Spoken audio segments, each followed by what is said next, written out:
Selamat siang Bapak dan Ibu semua. Assalamualaikum warahmatullahi wabarakatuh.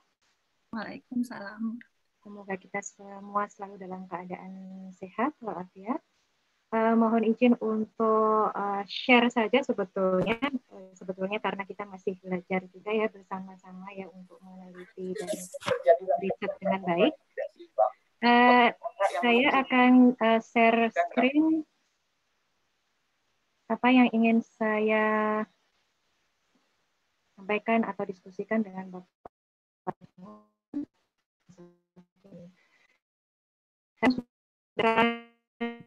Dan kebijakan penelitian seperti apa, kemudian Pak Sugiono juga sudah menyampaikan banyak hal terkait dengan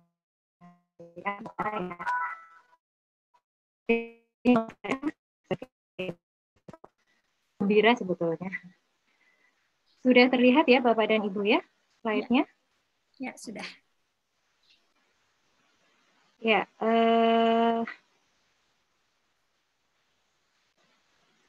jadi tadi Pak Sugiono sudah menyampaikan tentang sumber dana terkait dengan pada dasarnya Bapak Ibu, sumber dana penelitian ini banyak sekali ada. Ada yang dari luar negeri, ada dari perusahaan, dari luar negeri, misalnya kerjasama dengan universitas tertentu, dari institusi tertentu, misalnya kebetulan di ITB selalu ada tawaran untuk research grant dari Asahi Glass Foundation, dalam beberapa kali saya mendapatkan sumber dana yang sama. Jadi mungkin Bapak dan Ibu bisa cek bahwa di Universitas Bapak dan Ibu juga ada skema-skema seperti ini. Jadi ada institusi internasional tertentu yang bekerja sama dengan Universitas Bapak dan Ibu. Kemudian ada lembaga internasional yang independen, misalnya SEARCA. Ini adalah satu lembaga internasional singkatan dari Southeast Agricultural Research. Jadi topiknya tentang terkait dengan pertanian. Kenapa bisa masuk ke situ ergonomi? Nah, nanti juga saya bisa sedikit cerita atau share ke Bapak dan Ibu. Kemudian ada dari Tonoto Foundation, Sumitomo, kemudian ada Nutrifood, ada Danone, ada ITSF, dan kemarin terakhir saya sedang proses dengan Dow Chemical, bagaimana ergonomi bisa masuk di situ, nanti kita juga bisa sambil cerita.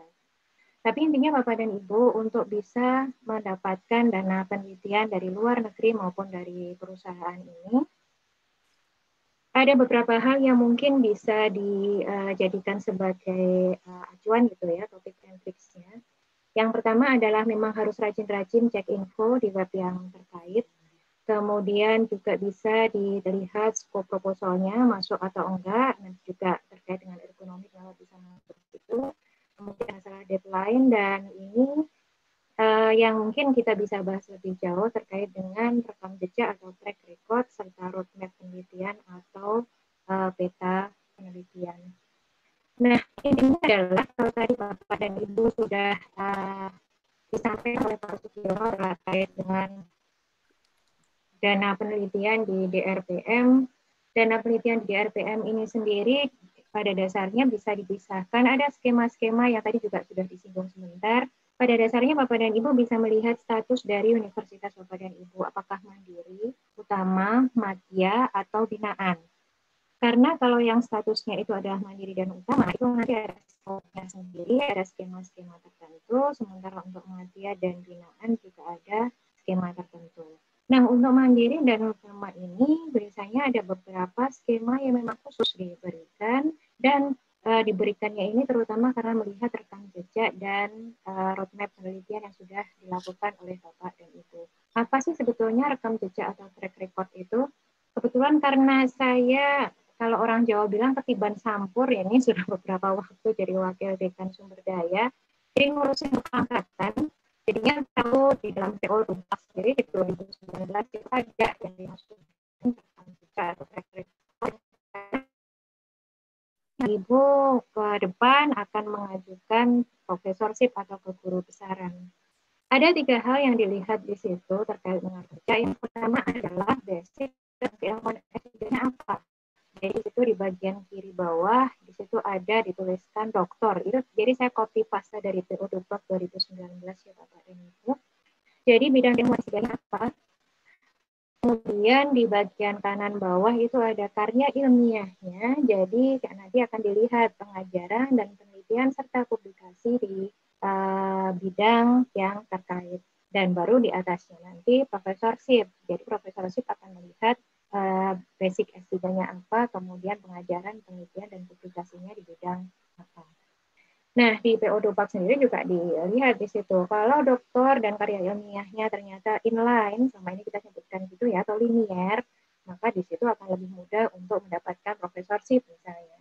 Nah, saya nggak akan membahas profesorship karena saya sendiri belum sampai ke situ, tapi intinya adalah bahwa ini menjadi satu hal yang penting terkait dengan rekam jejak ini. Jadi pertama dimulainya adalah bidang keilmuan S3-nya itu apa.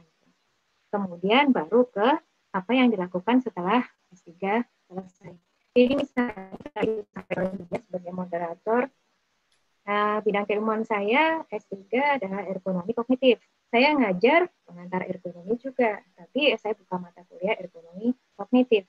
Artinya karena saya perlu mengembangkan keilmuan tidak hanya berhenti di S3, tapi itu nanti juga turunannya di penelitian, karena ketika ada mahasiswa yang mengambil kelas ergonomi kognitif, kemudian tertarik bidang itu, nah kita bisa mengarahkan mahasiswa yang bersangkutan untuk bisa mengerjakan tugas akhir atau tesis atau disertasi di bidang yang kita tekuni. Jadi nanti kita juga sebenarnya mengkader the next generation untuk mengembangkan bidang yang sama. Nah, jadi itu yang dimaksud dengan rekam jejak atau track record. Jadi nanti akan otomatis akan kelihatan banyak penelitian dan publikasi di bidang tersebut. Tapi kemudian apakah nggak boleh ke lain hati ini? Ada lagunya Kla Project ya, ini Pak Mirwan dari Jogja ini. Boleh nggak ke lain hati? Apakah kalau kemudian ekonomi kognitif harus kognitif aja? Silakan Bapak dan Ibu, kadang-kadang kita juga perlu terdistraksi gitu ya, kalau sudah bosan ngerjain itu, ngerjain yang lain dulu ah. Saya juga masih ngerjain antropometri, masih ngerjain yang lain, tapi tetap bahwa publikasi di bidang keilmuan yang kita tekuni itu tetap harus muncul kalau kita mau berbicara tentang rekam jejak. Nah, kenapa ini penting? Karena di sini nanti rekam jejak atau track record itu akan selalu terhubung dengan peta jalan atau roadmap penelitian.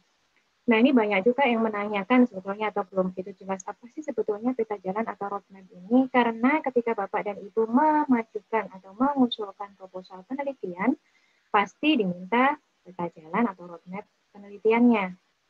Nah, sebetulnya roadmap ini menggambarkan apa yang sudah, sedang, dan akan dilaksanakan. Dan ini akan menggambarkan tahapan atau staging penelitian dengan output akhir atau ultimate-nya. Tadi Pak Mirwan juga sudah menyebutkan, karena sekarang semuanya dibawa ke arah inovasi produk gitu kan ya. Nah, jadi bisa jadi ke arah tahapan output akhir atau ultimate-nya adalah produk. Tapi intinya kalau Bapak dan Ibu bisa melihat di sini, roadmap penelitian itu biasanya akan membentuk kurva.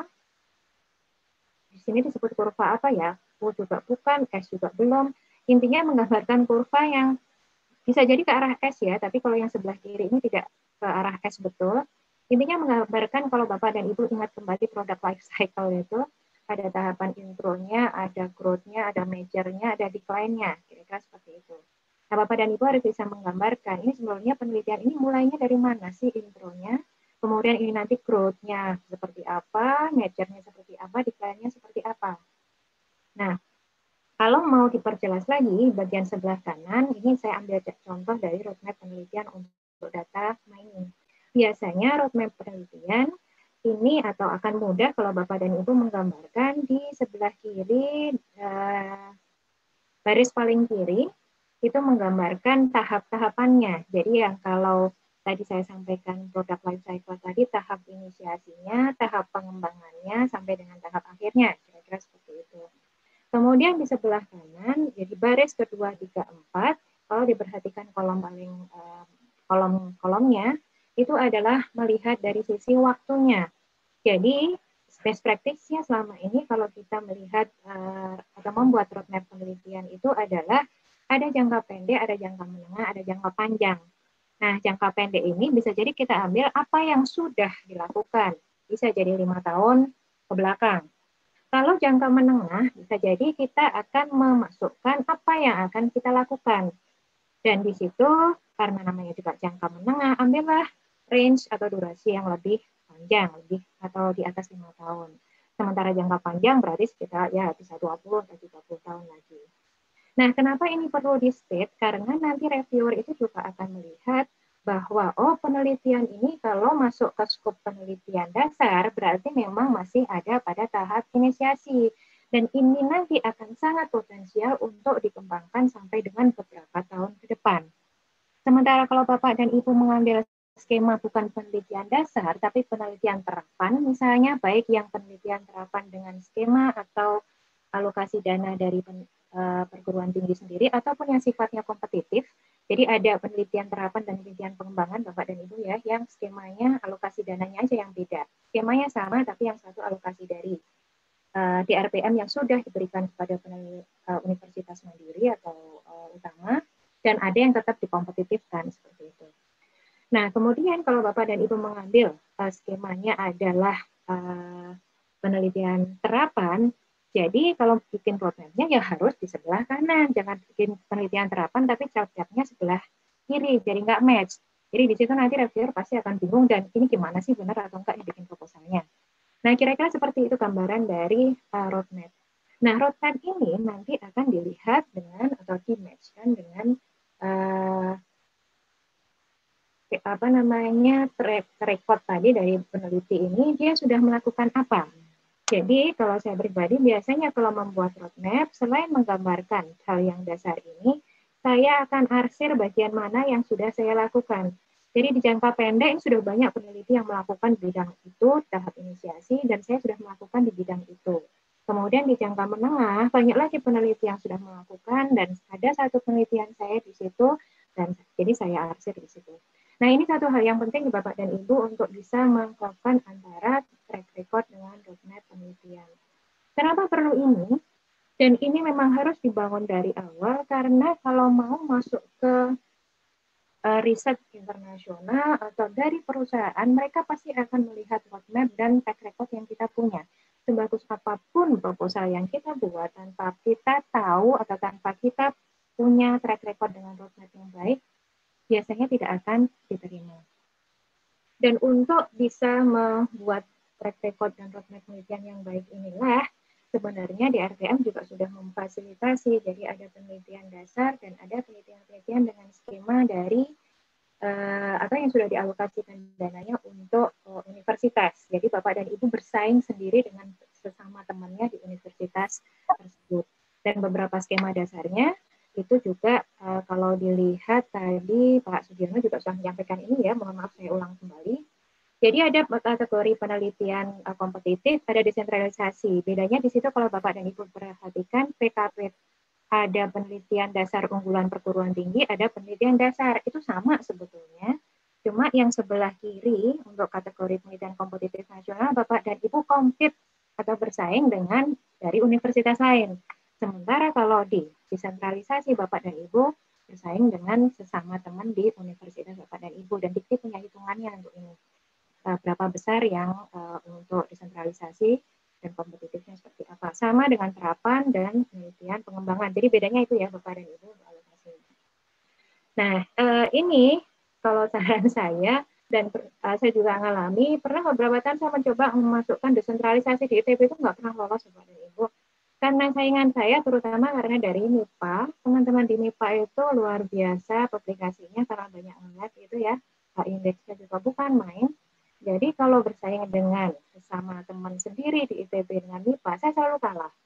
Akhirnya sambil desperate, tapi nggak sampai nangis-nangis sih.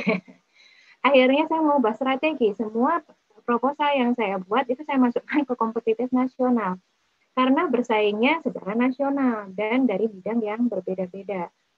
Nah, dari sini, jadi Bapak dan Ibu juga harus berhitung kalau saya masukkan proposal untuk bisa, karena bukannya apa-apa, pemasukan proposal penelitian bagaimanapun juga ketika penelitian itu didanai, pasti akan memudahkan Bapak dan Ibu ya.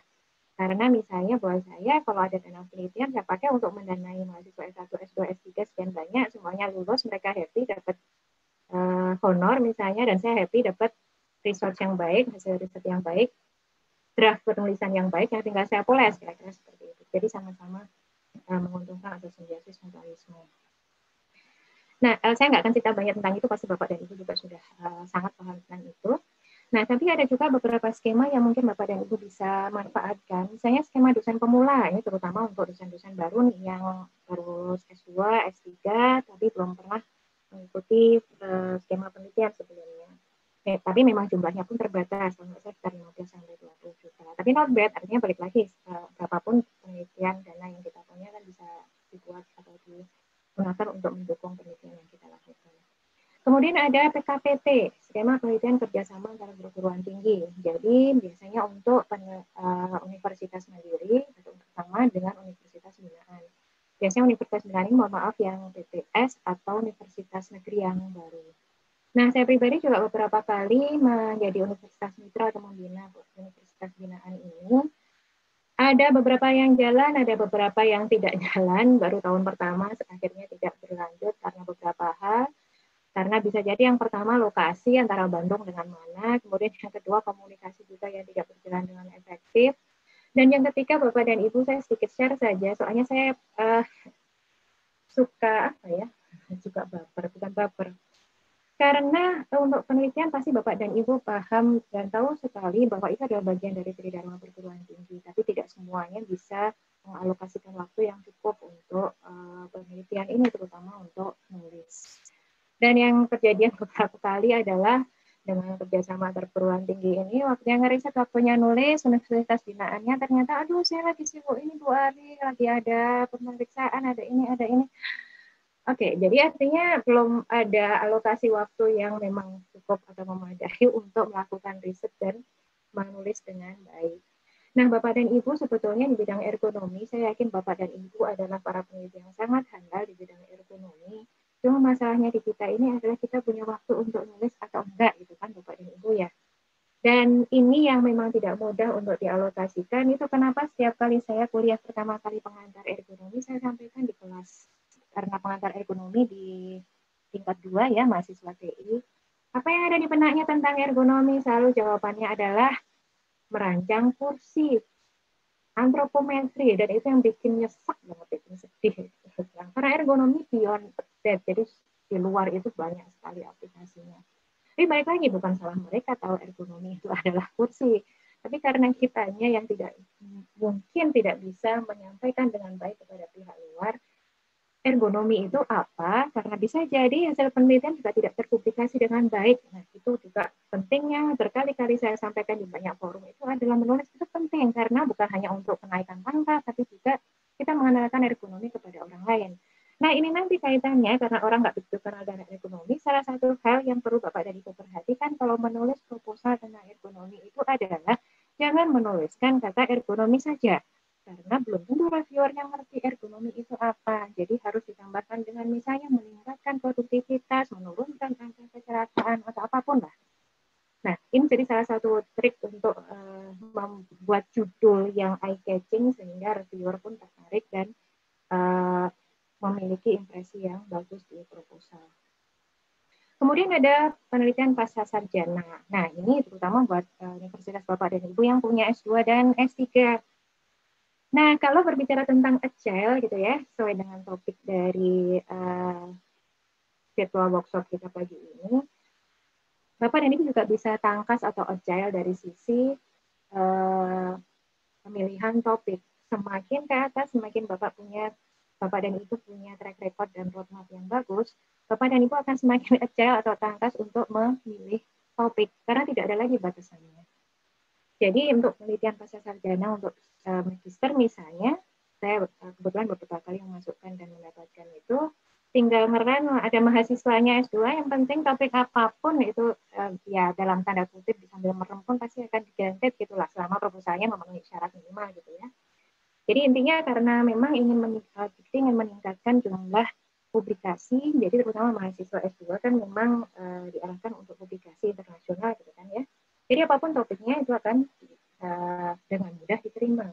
Ditambah lagi dengan doktor, itu juga sama, tidak banyak dokter ya atau program dokter atau mahasiswa dokter di dalam negeri yang mengajukan ini. Jadi dasarnya berapapun dimasukkan itu akan diterima juga.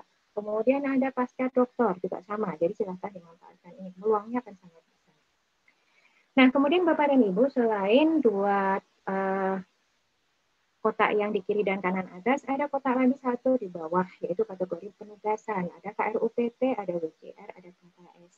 Nah, Bapak dan Ibu, ini adalah skema penelitian yang ditentukan oleh Dikti. Jadi tiba-tiba nanti akan ada penugasan. Dan Dikti itu mendasarkan pada, tadi sudah disebutkan oleh Pak Nirwan juga ya, berdasarkannya adalah pada track record. Dilihatnya dari berapa jumlah penelitian di P1 selama 5 tahun terakhir dan seterusnya. Jadi punya kriteria-kriteria sendiri. Misalnya WCR, kebetulan tahun ini saya mendapatkan WCR. WCR itu dimulai tahun lalu atau 2 tahun yang lalu, saya lupa. Nah, tahun lalu, 2 tahun yang lalu itu saya nggak masuk di listnya karena DDT punya database sendiri gitu ya. Dia cut di angka berapa gitu, berapa ratus orang yang mendapatkan skema penugasan ini. Mau ngambil topiknya apapun silahkan, jumlah tidak dibatasi. Jadi menyenangkan Bapak dan Ibu kalau sudah punya track record itu. Jadi termasuk misalnya untuk KRUPT dan WCR ini akan sangat menyenangkan. Proposal pun jadi bukan kompetitif lagi, jadi cuma disuruh bikin, ayo bikin proposal, silahkan masukkan, mau topik apapun silahkan, mau ngajuin bab apapun silahkan, gitu. Jadi nggak ada batasannya. Tapi balik lagi, semuanya didasarkan pada yang pertama adalah H-index, kemudian berapa jurnal satu yang sudah dihasilkan. Nah, saya sampaikan ini kepada Bapak dan Ibu karena balik lagi. Jadi silahkan dimulai atau dirintis track record itu dari awal dengan skema-skema dari DRPM yang ada, misalnya mulai dari dosen pemula, kemudian masuk ke penelitian dasar, terapan, pengembangan, dan nanti lama-lama Bapak dan Ibu akan mempunyai track record dan roadmap penelitian yang baik.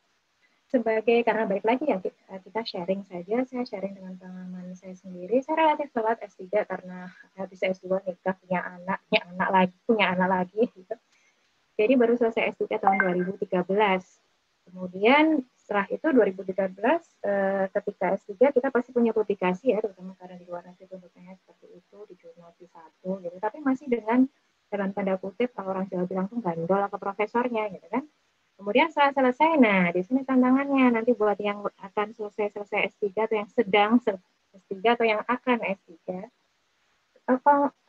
expertise atau kompetensi akan dibentuk dari situ. Jadi setelah S3, apa yang bisa dilakukan? 2014 hanya bisa publish setahun satu itu sudah happy banget rasanya. Sudah berhasil gitu lolos atau lepas dari gandolan profesor gitu kan, sudah bisa jadi peneliti mandiri.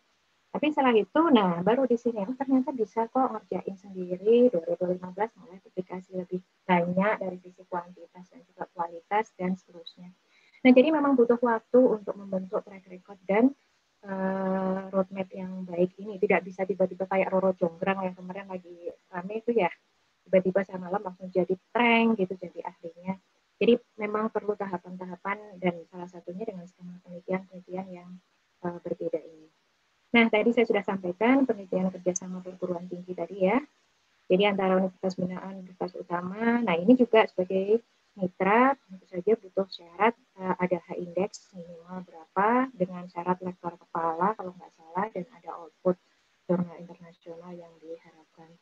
Nah, buat Bapak dan Ibu yang berasal dari Universitas Binaan, silakan Bapak dan Ibu sebetulnya bisa kontak rekan-rekan sesama ergoers di universitas yang kategori mandiri atau utama untuk menjadi universitas mitra. Intinya adalah kalau kemarin sih saya pikirnya dengan beberapa PKPT yang kami jalankan, salah satunya dengan Ketua PII juga, dengan Profesor Yasiri, itu adalah kita nggak bisa jalan sendiri gitu kan, tapi kita juga mencoba untuk menularkan dan juga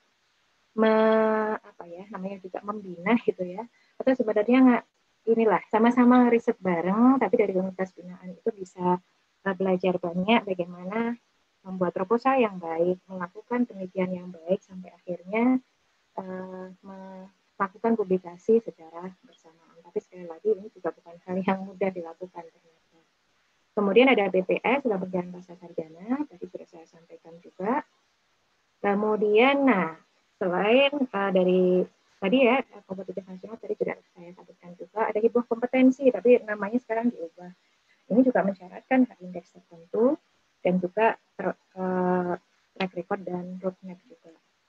Nah, tadi juga saya sampaikan beda alokasi dan dana. Oke, nah terkait dengan track record tadi ada riset penugasan tadi, ada KRU PT, ada World Class Research. Jadi sekali lagi semuanya didasarkan pada track record Bapak dan Ibu ya. Dan sekali lagi untuk membentuknya Bapak dan Ibu bisa mencanangkan dari sekarang atau kalaupun yang sudah jalan akan sangat baik sekali. Nah selain itu Bapak dan Ibu ada beberapa universitas yang mohon maaf ini saya sebutkan di beberapa saja. ITB, UGM, IPB, dan UNER misalnya itu LPPM-nya membuat program penelitian kolaborasi Indonesia atau PPKI. Intinya apa? Dari 4 universitas ini mengajukan proposal ke LPPM masing-masing, topiknya bebas, maksimum pendanaan ada dari pengusul sebagai host itu 100 juta, mitranya 50 juta, sumber dananya dari LPPM masing-masing, ada persyaratan HINDEX dan seterusnya. Dan kemudian dikenal nih Pak Mirwan juga bosnya BPKI ini. Paket hemat karena satu skema riset outputnya 4. Kenapa? Jadi misalnya kemarin tahun lalu saya berkolaborasi dengan Pak Sekjen PEI ini Pak Titis dari UGM. Jadi kebetulan saya ngelit untuk riset kolaborasi yang PPKI ini dari ITB sebagai host, saya ngajukan dana 100 juta, dari UGM ada dana pendamping 50 juta, ada rekan lain dari ITB dan dari UNER 50 juta, 50 juta. Total dananya cuma, jadi total berapa tuh ya? 250 juta ya Bapak dan Ibu ya. Tapi output yang diharapkan adalah, atau yang diwajibkan, semua peneliti dari masing-masing universitas ini harus punya publikasi satu sebagai penulis utama.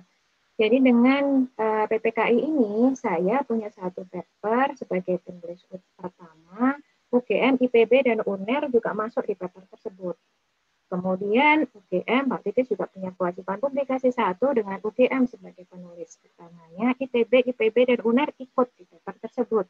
Jadi Bapak dan Ibu bisa bayangkan efek dari apa ya bola salju dari PPKI ini, karena dengan dana yang ya segitu-segitu saja, tapi bisa muncul 4 output dan semua universitas masuk di dalamnya, yang artinya akan meningkatkan citasi dan juga nilai apa ya kita untuk akreditasi dan segala macam dari masing-masing universitas. Nah ini salah satu bentuk riset kolaborasi yang sekarang sedang dijalankan oleh beberapa universitas. Nanti kalau Bapak dan Ibu dari universitas yang belum melakukan ini bisa diusulkan untuk di LPTM-nya.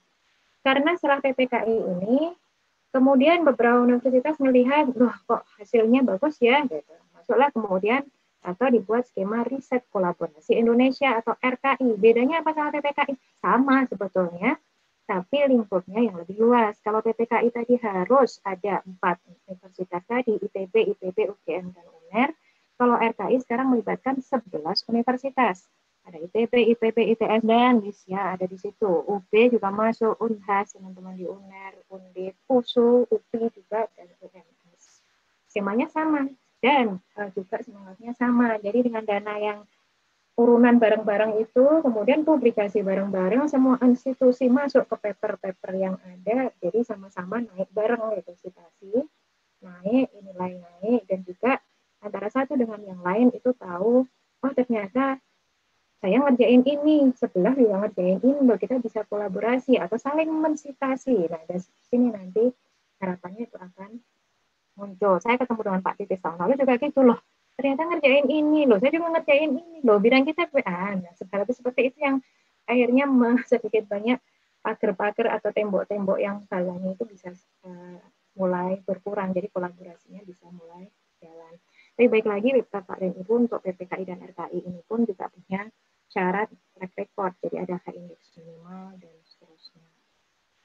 Nah, terkait dengan ini, jadi Bapak dan Ibu, ini kayaknya slide terakhir saya nggak berpanjang lebar. Jadi tadi saya menyampaikan sebetulnya adalah mengencourage, ya saya pun masih belajar, tapi setidaknya Bapak dan Ibu juga bisa memahami bahwa untuk riset-riset, ada riset yang untuk pemula, ada riset yang di tengah-tengah, atau riset yang advance gitu ya. Tapi sesuai dengan tahapan atau apa yang kita bahas pagi ini, apa yang disebut kalau gitu dengan agile research, atau agile economics, atau agile topic, atau agile what? Tadi Pak Mirwan sudah menyampaikan ada beberapa konsep agile gitu ya, dan juga Pak Sugiono menyampaikan. Karena berkaitan dengan agile ini, Bapak dan Ibu bisa melihat dari point of view atau sudut pandang yang berbeda-beda.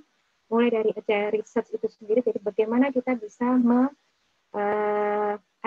adaptasi atau mengikuti perubahan yang ada sekarang terkait dengan research. Misalnya, ini tadi, hapus. Tadi saya sambil ngerevisi.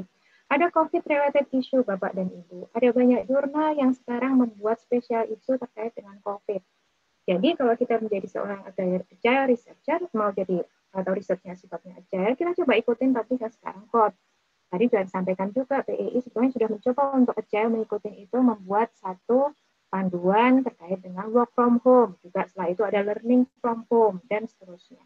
Artinya banyak kolaborasi atau banyak hal yang bisa kita gali terkait dengan COVID ini. Kebetulan saya kemarin melakukan riset independen saja, dan kalau tidak salah Bu dari salah satu universitas Bu Aud ya, mengerjakan topik yang sama terkait dengan aspek work from home dan segala macam gitu.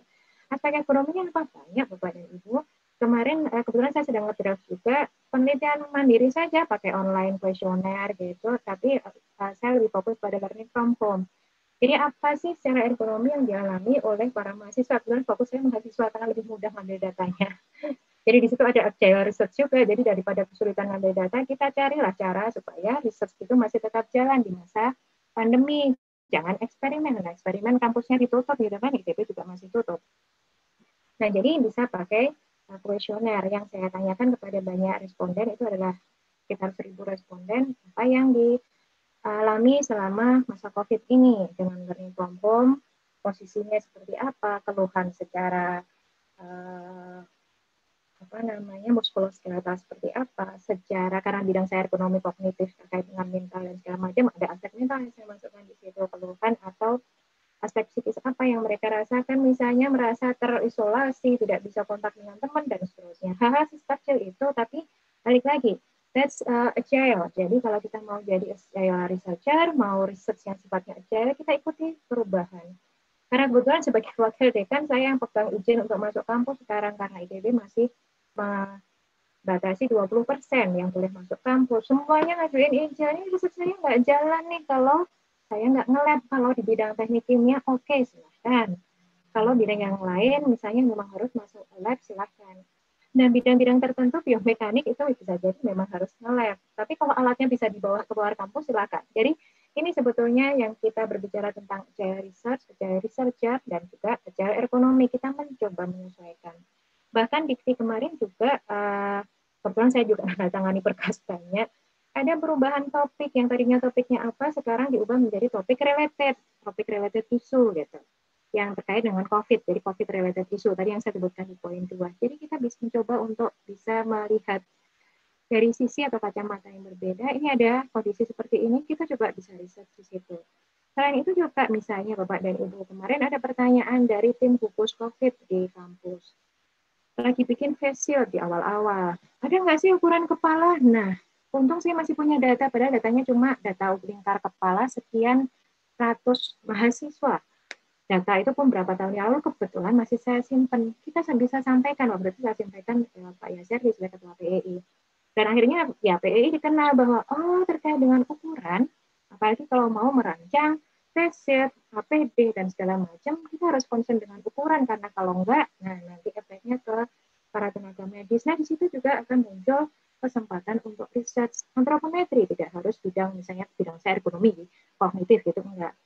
Nah, jadi ada COVID-related issue yang bisa dimanfaatkan. Kemudian ada industri 4.0 sebelum COVID ya, kan ininya industri 4.0, society 5.0 gitu kan. Bapak dan Ibu juga bisa mulai menarik penelitian itu ke arah industri 4.0. Tidak berarti kemudian yang fisik-fisik, antropometri, fisiologi, biomekanik itu ditinggalkan, enggak.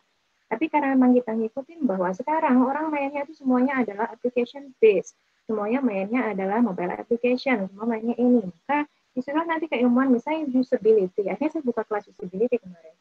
Bagaimana merancang interface dari manusia dengan teknologi yang digunakan sehingga aspek atau faktor usability atau kegunaannya akan semakin naik. Di situ artinya berbicara lagi tentang human center interface. Jadi ada isu yang bisa kita ikutin di situ. Kemudian tadi terkait dengan bagaimana kita agile, kemarin sudah dibahas banyak ya oleh beberapa pembicara pada workshop sebelumnya, kita menghadapi kondisi VUCA gitu kan, volatility, uncertainty, complexity, ambiguity. Selama kita bisa manfaatkan itu, jangan dianggap sebagai kendala gitu ya. Jadi kita ambil sisi positifnya. Dan juga saya sudah sampaikan masalah lintas disiplin, lintas universitas, nah kolaborasi itu tetap harus ada. Sekarang saya banyak riset dengan dosen-dosen dari TA, teknik fisika di ITB, karena mereka punya banyak alat yang kita nggak punya gitu.